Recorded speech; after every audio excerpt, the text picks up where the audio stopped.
Hi viewers, welcome to our channel. ప్రస్తుతం మనతో పాటు సీనియర్ జర్నలిస్ట్ దాము బాలా సార్ వారితో మాట్లాడదాం. నమస్కారం సార్. జగన్ గారు ఎల్హంకాకు అంటే ప్యాలెస్ కు పారిపోయి అక్కడే ఒక 5-6 నెలలు ఉంటారు, ఇక రారు అని చెప్పేసి ప్రచారం అయితే జరుగుతూ ఉంది సార్. మరి ఈ ప్రచారంలో వాస్తవం ఏముంది, అసలు ఏం జరిగింది సార్? యాక్చువల్గా మనం చూస్తే 2019 నుంచి 24 వరకు చంద్రబాబు కానీ పవన్ కళ్యాణ్ కానీ ఎక్కడ ఉన్నారు? హైదరాబాద్లో ఉన్నారు. సో వాళ్ళు అక్కడేమీ ఇల్లు కట్టుకోలేదు, అక్కడేమీ ఉండలేదు. చంద్రబాబు ఎప్పుడూ ఆ ఇంట్లో రెంట్కి అంతకుముందు ఉన్నాడు తప్ప మళ్ళీ ఏమో ఆయన ఉనింది లేదు, ఆయన నివాసం ఇక్కడే. సో ఇప్పుడు జగన్ విషయానికి వచ్చేసరికి తెలుగుదేశం మీడియా ఇతను అక్కడ ఉండడు, హైదరాబాద్లో కూడా ఉండడు, ఎందుకంటే హైదరాబాద్లో రేవంత్ రెడ్డి ప్రభుత్వం ఉంది కాబట్టి ఇక్కడ ఇబ్బందులు ఉంటాయి, అందుకని బెంగళూరులో యలహంక అనే ఒక మన హైదరాబాద్ బెంగళూరు రూట్లో ఉంటుంది అనమాట, బెంగళూరు అవుట్స్కట్స్లో. ఆ యలహంకలో ప్యాలెస్ ఉంది జగన్ది. ఇప్పటివరకు ఆయన అక్కడ లేడు, ఇప్పుడు వెళ్ళి అక్కడ ఉంటాడు, ఒక 5-6 నెలలు రాడు అని ఒక ప్రచారాన్ని తీసుకొచ్చాయి. ఇందులో నిజముందంటే నిజమైతే నాకేం కనిపించలేదు, ఎందుకంటే జగన్ ఆల్రెడీ డిక్లేర్ చేశాడు నేను తాడేపల్లిలోనే ఉంటానని.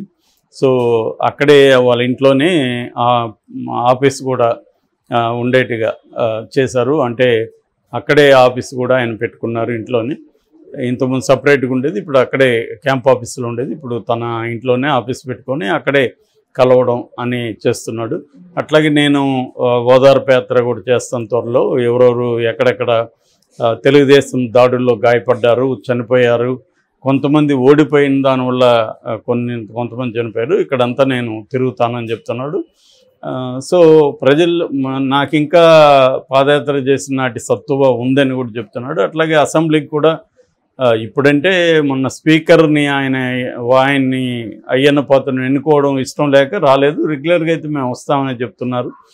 వస్తాము, వాళ్ళు మనకి ఎట్లాగూ ఛాన్స్ ఇవ్వరు, అది అంతా చూద్దాము, చూసిన తర్వాత మనం ప్రజల్లోకి వెళ్దాం, ప్రజల తరఫున పోరాడదాం. ఇది ఒక రకంగా మనం కొత్త ప్రభుత్వం కాబట్టి ఒక 6 నెలలు టైం ఇద్దాం అనేది జగన్ మాట్లాడాడు. సో ఇక్కడ ఇప్పుడు అసలు ఎందుకు అతను పారిపోతాడని, అతని మీద అప్పులోళ్ళంతా దాడులు చేశారని, కాంట్రాక్టులు బిల్లులు రాలేదని, ఇలా రకరకాలుగా పుకార్లు క్రియేట్ చేస్తున్నారు. అంటే ఇక మీదట ఇవన్నీ రోజు కామన్గా ఉంటాయి, జగన్ మీద రోజు ఒకటి క్రియేట్ చేస్తూ ఉంటారు వీళ్ళు.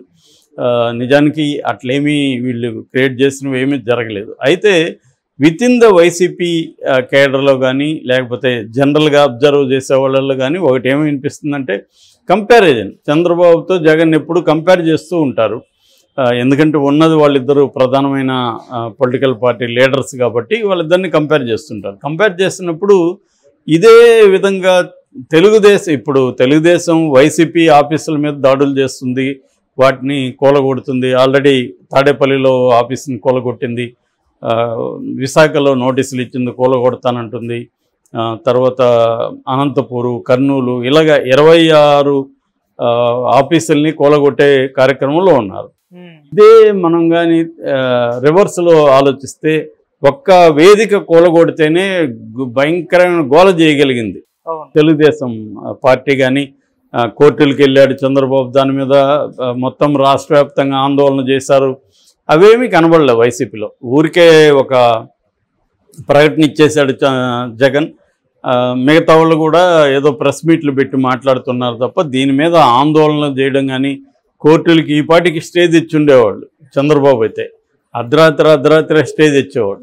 నేను చాలాసార్లు కంపేర్ చేస్తూ ఉంటాను చంద్రబాబుని జగన్ని. అంటే సపోర్ట్ సిస్టమ్స్, నువ్వు బలహీనంగా ఉన్నప్పుడు, నువ్వు ఓడిపోయినప్పుడు, నీకు అధికార వ్యవస్థ అండలేనప్పుడు నువ్వు ఎంత స్ట్రాంగ్గా నీ ఎనిమిని లేదా నీ అపోనెంట్ని ఎదుర్కొంటావు అనేది దేని మీద డిపెండ్ అయి ఉంటుందంటే నీకున్న సపోర్ట్ సిస్టమ్స్ మీద డిపెండ్ అయి ఉంటుంది.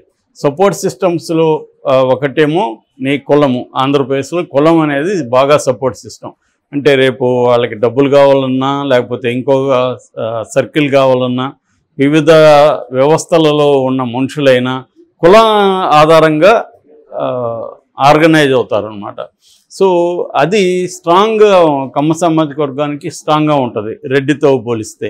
అందువల్ల చంద్రబాబుకి అది పెద్ద సెట్. వరల్డ్ లెవెల్లో వాళ్ళు ఆంట్రప్రెనర్షిప్ కులం కాబట్టి నేను దాన్ని కూడా ఆల్రెడీ 2-3 వాటిలో ఎక్స్ప్లెయిన్ చేశాను, ఎందుకు కమ్మ బిజినెస్ కమ్యూనిటీగా ఎలా ఎవాల్వ్ అయింది, కమ్మ క్యాపిటలిస్టులు ఎట్లా ఎవాల్వ్ అయ్యారు అనేది Harish Damodaran new capitalist in India బుక్లో డీటెయిల్గా రాశాడు.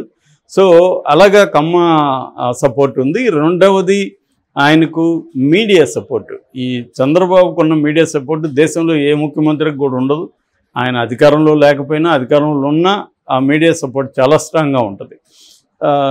మూడవది వ్యవస్థలలో తన మనుషులు. అది కూడా చంద్రబాబు విజన్కి నిదర్శనం. అది ఆయన విజనరీ అంటారు కదా, ఆయన విజనరీ అనేది ఈ సపోర్ట్ సిస్టమ్స్ని ఎస్టాబ్లిష్ చేసుకోవడంలో లాంగ్ టర్మ్ ఆ విజనరీ అనేది తెలుస్తుంది. అంటే ప్రతి వ్యవస్థలలో, అంటే ఇన్వెస్టిగేటివ్ ఏజెన్సీలలో కావచ్చు, న్యాయ వ్యవస్థలో కావచ్చు, వేరే పార్టీలలో తన మనుషుల్ని పెట్టడం కావచ్చు, ఇలాగా ఆయనకు ఏ వ్యవస్థ బలంగా ఉంటుంది, ఏ వ్యవస్థతో మనకు అవసరం ఉంటుందో చూసుకొని జాగ్రత్తగా ప్లాన్ చేసుకుంటూ వెళ్ళడం. వాళ్ళల్లో కూడా మ్యాక్సిమం తన కమ్మ సామాజిక వర్గాలను పెట్టడం. ఎందుకంటే ఏదో ఒక ఫీలింగ్ అనేది, ఎమోషనల్ బాండ్ అనేది అవసరం. ఓన్లీ డబ్బులతోనే పనులు కావు. డబ్బులతో పనులు అయితే జగన్ కూడా డబ్బులతో పనులు చేసుకోగలడు, అది సరిపోదు. నువ్వు కన్స్ట్రక్ట్ చేయాలి, రిలేషన్షిప్స్ని ఎస్టాబ్లిష్ చేయాలి. అది చంద్రబాబు బ్రహ్మాండంగా ఎప్పటి నుంచో చేసుకున్నాడు. ఆయనకి 45 ఏళ్ళ అనుభవం, ఎప్పటి నుంచో చేసుకుంటూ వస్తున్నాడు. కాబట్టి ఈ 3 వ్యవస్థలు ఆయనకున్నాయి. ఇది కాకుండా పార్టీ నిర్మాణంలో కూడా మళ్ళీ లీగల్ సెల్ కావచ్చు, మహిళా ఇది కావచ్చు, వివిధ వింగ్స్ అనేవి చంద్రబాబు చాలా స్ట్రాంగ్గా చేశాడు. రెండోది వాళ్ళకి ఇంపార్టెన్స్ ఇచ్చాడు. సో ఇంపార్టెన్స్ తగ్గినప్పుడు, చంద్రబాబు కూడా ఓడిపోయినప్పుడు, అది కూడా one of the main reasons. ఆయన కూడా ఒప్పుకున్నాడు, నేను ప్రభుత్వాన్ని నడపడంలో, అభివృద్ధికి సంబంధించిన ఆలోచన చేయడంలో పూర్తిగా కేటాయించాను, కానీ పార్టీని కేడర్ని పట్టించుకోలేకపోయానని చెప్పాడు. ఆ తర్వాత రెక్టిఫై చేసుకున్నాడు. ఇప్పుడు కూడా మొన్న అధికారంలోకి రాగానే నేను ఈసారి బ్యూరోక్రాటిక్ పరిపాలన ఉండదు, నాది పొలిటికల్ పరిపాలన ఉంటుంది, మీకు ఇంపార్టెన్స్ ఇస్తాను, నేను ఎంత బిజీగా ఉన్న ఎమ్మెల్యేలు ఎంపీలతో ఇతర నాయకులతో మాట్లాడతానని చంద్రబాబు చెప్పాడు. అంత ఇంపార్టెన్స్ ఇస్తారు వాళ్ళు. ఒక లీగల్ సెల్ కూడా చంద్రబాబు చాలా స్ట్రాంగ్గా ఉంటుంది. మనం చూసాం, ఆయన అరెస్ట్ అయినప్పుడు మొత్తం దేశవ్యాప్తంగా ఉండే టాప్ అడ్వకేట్లు అంతా కదిలొచ్చారు. ప్రత్యేక ఫ్లైట్లు, దాదాపు 150 మంది అడ్వకేట్లు ఆయనకు పనిచేస్తారు అవిశ్రాంతంగా. సో ఇటువంటి సిస్టమ్స్, అంటే పార్టీ, కులము, తర్వాత మీడియా, తర్వాత వివిధ వ్యవస్థలో తన మనుషులు, ఈ 4 సపోర్ట్ సిస్టమ్స్ అనేవి చంద్రబాబు బలంగా ఉండడం వల్లే ప్రతిపక్షంలో ఉన్నా కూడా జగన్ని ముప్పు తిప్పలు పెట్టగలిగాడు. ఫస్ట్ 2 ఏళ్ళు అసలు ఫంక్షన్ కానికుండా చూసుకోగలిగాడు. అదే జగన్ ఇప్పుడు దాడులు చేస్తుంటే ఏ ఉద్యమాలు లేవు, గ్రౌండ్ లెవెల్లో ఫోర్స్ లేదు, మీడియా విపరీతంగా దాని మీద ఫోకస్ చేయట్లేదు. ఇంకా రివర్స్లో వీళ్ళే ప్రతి పార్టీ ఆఫీస్ని ప్యాలెస్లు అని చెప్తుంది, ఇతను ఇంకొక ప్యాలెస్కి పారిపోతాడని చెప్తుంది, రిషికొండ ప్యాలెస్ అని చెప్తుంది. వీళ్ళు ప్రచారం పెద్ద ఎత్తున చేస్తున్నారు. అతను చూడడానికి వస్తే కూడా అటాక్ చేసేదానికి వచ్చాడు. ఈ వ్యవస్థల పట్టు లేకపోవడం వల్ల జగన్ కూడా ఇవాళ చాలా అది తెలుస్తుంది.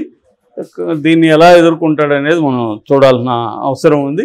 బట్ నిజానికి మనం కంపేర్ చేస్తే మోడీకి కూడా చంద్రబాబుతో పోలిస్తే మోడీకి ఇంకా వ్యవస్థల మీద అన్ని రకాలుగా పట్టుంది, అధికారం ఉంది. కానీ ఆయనకి ఎందుకు తగ్గిపోయినాయంటే, ఎప్పుడైనా ప్రతిపక్షం లేనప్పుడు ఎలాంటి టర్న్ తీసుకుంటుందంటే అధికార పక్షం వర్సెస్ ప్రజలు అనే టర్న్ తీసుకుంటుంది.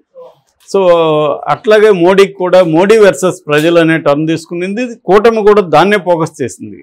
మోడీ ఛాలెంజ్ చేసినప్పుడు నేను ఇక్కడ ప్రధానమంత్రి క్యాండిడేటు, మీ కూటమి తరపున ఎవరు ప్రధానమంత్రి అంటే మా అవసరం లేదు, మోడీ వర్సెస్ ప్రజలు అనే విషయాన్ని బలంగా ఖర్గే లాంటి వాళ్ళు తీసుకెళ్ళగలిగారు.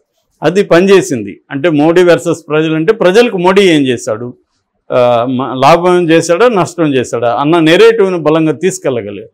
రేపు పొద్దున్న జగన్ వీక్గా ఉన్నా కూడా చంద్రబాబు చేసే యాంటీ జగన్ కార్యక్రమాల వల్ల ప్రజల్లో కూడా వ్యతిరేకత పెరిగే అవకాశం ఉంది. అదే నిన్న రాధాకృష్ణ కూడా కొత్త పలుకులో రాశాడు, ఈ గవర్నమెంట్ అంత ఆషామాషి కాదు పనిచేయడం. ఎందుకంటే ఒకటి విపరీతమైన అప్పులు ఉన్నాయి ఆల్రెడీ. ఈయన సంవత్సరానికి 1.5 lakh crore ఖర్చు పెట్టాలి. ఈ డబ్బులు ఎక్కడి నుంచి వస్తారు? ఖచ్చితంగా బౌండ్ టు ఫెయిల్. ఇలా హామీలు ఫెయిల్ అయ్యే అవకాశం ఉంది, ప్రజలు నిరాశపడే అవకాశం ఉంది. రెండవది వీళ్ళు కూడా ఇలా అరాచకాలు ఇవన్నీ కూలగొట్టడాలు చేస్తుంటే ప్రజల్లో మెల్లగా అది వ్యతిరేకత కూడా వస్తుంది. రేపు పొద్దున వీళ్ళందరినీ జైళ్ళల్లో పెడతారు, ఇదంతా కూడా వ్యతిరేకత వస్తుంది. అందువల్ల ఈ ప్రభుత్వం పెర్ఫార్మెన్స్ని బట్టే జగన్ ఫ్యూచర్ ఆధారపడిందని కూడా రాధాకృష్ణ రాశాడు. సో మరి ఏం జరుగుతుందని చూడాలి. Okay sir, thank you so much.